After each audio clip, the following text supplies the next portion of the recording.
Hello friends, Nalini కవితలకు స్వాగతం. మరో కొత్త కవితతో మీ ముందుకు వచ్చేసాను. ప్లీజ్ వినండి, షేర్ చేయండి, లైక్ చేయండి. బంగారం. నేడు బంగారం ధర తాకుతోంది గగనం. సంస్కృతంలోని బృంగారమే అయ్యింది బంగారం.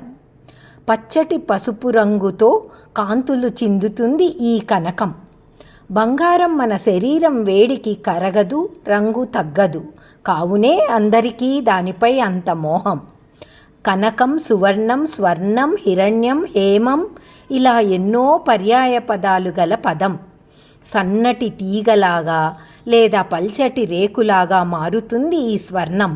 అందుకే మన దేవాలయాల్లో దేవతలకు సమర్పిస్తారు కనక వస్త్రం. స్వర్ణ జింకను సీత కోరగా జరిగింది లంకా దహనం మరియు రావణ సంహారం. శ్రీరాముడు బంగారు సీతామూర్తిని పక్కన పెట్టుకుని చేశాడు అశ్వమేధ యాగం.